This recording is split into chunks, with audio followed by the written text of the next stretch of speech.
안녕하십니까? 오늘 8월 1일 화요일 하나님의 지혜를 나타내는 교회라는 제목의 교과 공부를 우리 함께 시작하도록 하겠습니다. 우리 다 함께 기도하고 연구를 시작하겠습니다. 거룩하신 하나님 아버지, 이 은혜의 아침에 저희들을 다시 말씀 앞으로 불러주신 은혜에 감사합니다. 주님, 다시 한번 저희들의 마음을 내려놓고 이 시간 우리의 마음속에 말씀하시는 성령께 우리의 마음의 문을 엽니다. 주여 말씀하여 주시옵시고 순종할 수 있는 믿음도 허락하여 주옵소서. 예수님의 이름으로 기도했습니다. 아멘. 네, 오늘은 제 8월 1일 화요일 하나님의 지혜를 나타내는 교회라는 제목의 교과 연구를 시작하겠습니다. 오늘의 연구 범위는 에베소서 3장 7절부터 13절에 있는 말씀입니다. 그 말씀을 읽겠습니다. 이 복음을 위하여 그의 능력이 역사하시는 대로 내게 주신 하나님의 은혜의 선물을 따라 내가 일꾼이 되었노라. 모든 성도 중에 지극히 작은 자보다 더 작은 나에게 이 은혜를 주신 것은 증량할 수 없는 그리스도의 풍성함을 이방인에게 전하게 하시고 영원부터 만물을 창조하신 하나님 속에 감추어졌던 비밀의 경륜이 어떠한 것을 드러내게 하려 하심이라. 이는 이제 교회로 말미암아 하늘에 있는 통치자들과 권세들에게 하나님의 각종 지혜를 알게 하려 하심이니 곧 영원부터 우리 주 예수 그리스도 안에서 예정하신 뜻대로 하신 것이라. 우리가 그 안에서 그를 믿음으로 말미암아 담대함과 확신을 가지고 하나님께 나아감을 얻느니라. 그러므로 너희에게 구하노니 너희를 위한 나의 여러 환난에 대하여 낙심하지 말라. 이는 너희의 영광이니라. 바울이 교회 안에서 유대인이건 이방인이건 모두가 하나로 연합하여 한 지체를 이룬다는 것은 하나님의 복음의 비밀이었습니다. 바울은 이 복음의 일꾼이 되었습니다. 여기서 일꾼이라는 말은 디아코노스라는 말인데요. 이 말은 하인을 가리키는 말로서 교회 안에서 그 같은 직분을 감당하는 사람들을 지칭합니다. 이것은 노예를 뜻하는 둘로스라고 하는 그 말과는 다른 말입니다. 바울이 이 직분을 얻은 것은 스스로의 노력이나 공로에 의한 것이 아니었습니다. 바울은 자신의 일꾼됨을 그의 능력이 역사하는 대로 주신 하나님의 은혜의 선물을 따라 된 것이라고 그것을 설명했습니다. 실제로 바울은 하나님께서 그를 부르셨을 때에 그와는 반대되는 쪽에서 일을 하고 있었습니다. 그는 예수가 메시아임을 부정했고 그리스도인들을 적극적으로 박해했습니다. 따라서 하나님께서는 선행이나 뛰어난 믿음의 근거에서 그를 선택하신 것이 아님이 분명합니다. 하나님께서는 교회 시대 초기에 바울을 복음의 중요한 전달자로 삼으셨습니다. 그러나 바울은 자기 안에 있는 하나님의 능력과 은혜가 아니라면 그 사명을 완수할 수 없다는 것도 또한 깨달았습니다. 이 교과 묵상에 참여하시는 성도님들은 어떠하십니까? 우리가 사도나 혹은 전도자가 아닐지라도 하나님께서는 그리스도에 대해서 우리에게 다른 사람들에게 말할 기회를 우리에게도 주실 것입니다. 그리고 그 기회와 함께 하나님은 여러분에게 능력과 용기와 힘도 공급하실 것입니다. 기회를 주실 때마다 하나님의 일꾼으로 쓰임을 받을 수 있도록 여러분 준비하시기 바랍니다.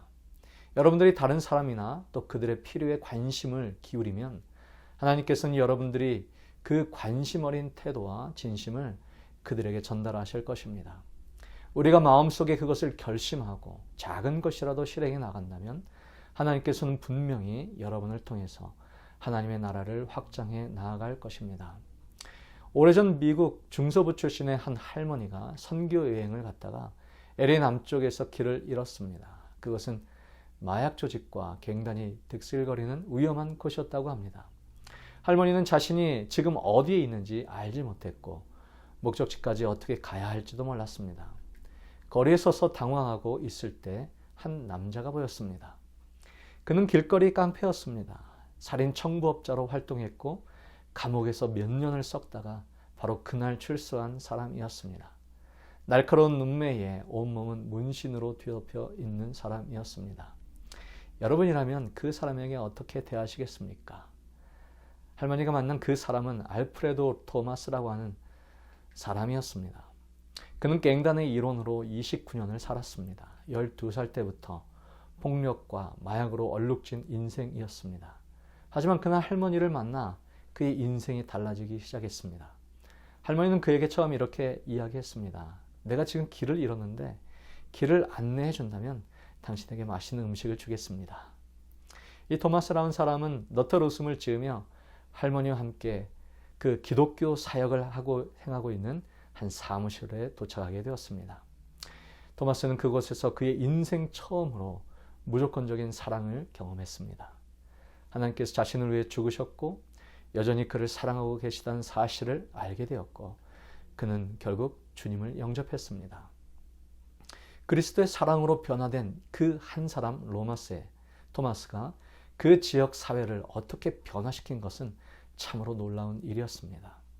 고질적인 갱단 조직과의 싸움은 그의 중재로 평화를 되찾았고 지역의 폭력 범죄는 눈에 띄게 감소되었다고 합니다. 그동안 정부가 수천만 달러의 돈으로도 하지 못했던 그 일을 변화된 한 사람이 하게 된 것이었습니다. 그 놀라운 변화는 두려움을 떨쳐버리고 그에게 다가갔던 아주 작은 체구의 한 할머니에게서 시작되었던 것입니다. 제가 좋아하는 부자 선지자에 있는 말씀입니다. 날마다 누군가의 은혜의 시기는 끝나가고 있다. 시간마다 누군가는 자비가 미치지 못하는 곳으로 넘어가고 있다. 그런데 죄인으로 이 무서운 운명에서 피하도록 하는 경고와 간청의 음성은 어디에 있는가? 그를 죽음에서 건져내려고 뻗친 손은 어디에 있는가? 겸비와 끈기 있는 믿음으로 죄인들을 위하여 하나님께 간구하는 사람들은 어디에 있는가? 바울은 스스로를 가리켜 모든 성도 중에 지극히 작은 자보다 더 작은 나라고 자신을 소개했습니다. 그의 사역 초기에 그는 자신을 가리켜서 하나님이 임명하신 사도라고 소개한 적이 있습니다. 이후에 사도보다 가장 작은 자라고 소개를 했고 더 시간이 흐른 다음에는 사도라 칭함을 받기에 감당하지 못할 자라고 고린도전서 15장 9절에 자신을 소개합니다. 그리고 여기 에베소서에서는 모든 성도 중에 지극히 작은 자라고 자신을 표현하고 있죠. 그리고 마지막으로 디모데전서 1장 15절에서는 자신을 괴수 혹은 죄인 중에 가장 악한 사람이라고 일컫습니다. 여러분, 이런 자아의식의 변화는 어디에서 온 것일까요? 왜 그는 시간이 지나면 지날수록 자신을 더욱 낮춘 모습으로 변해갔을까요? 엘렌 화이트는 이렇게 표현합니다. 그대가 예수께로 더 가까이 갈수록 그대의 허물이 그대의 눈에 더 많이 드러나 보일 것이니 대개 이는 그대의 시력이 더욱 밝아져서 그대의 불완전한 것이 예수의 완전하신 품성에 대조되어 더욱 뚜렷이 나타나 보이게 되는 까닭이다. 정로의 계단 64페이지에 있는 말씀입니다. 하나님께 가까이 가면 갈수록 밝은 빛 가운데로 나아가면 나아갈수록 우리의 흠과 연약함이 더욱 밝히 보이게 되는 그런 고백이 나올 수밖에 없는 것입니다. 여러분과 저는 어떻습니까? 신앙생활을 오래 하면 할수록 자신을 더욱 높은 자리에 두기를 원하지는 않았습니까? 교회에서 자기를 인정해주고 장로 혹은 집사의 직분 혹은 더 명예로운 직분을 기대하지는 않았습니까? 사람들이 나를 인정해주고 존중해주며 조금이라도 나 자신을 제외시킨다면 서운하고 화가 치밀어 오르지는 않았습니까? 하지만 우리가 하나님의 거룩한 빛 가운데 나아가면 나아갈수록 우리는 우리 자신의 죄악이 더욱 선명하게 드러남을 경험하게 됩니다. 미국에 살면서 제가 가끔씩 저녁 늦게 집에 잔디를 깎은 적이 있었습니다. 그러다가 해가 지고 어두워질 때까지 그 일을 하는 경우가 생기죠. 어두운 밤이 되고 빛이 없는 곳에서 잔디를 깎아오셨습니까? 자신은 최선을 다해서 올바르게 똑바로 줄을 맞춰서 모두 깎았다고 생각하고 일을 마쳤다고 생각하지만 다음날 아침에 그 깎은 잔디를 보면 중간중간 깎지 않은 부분이 환하게 보이는 것을 보게 됩니다.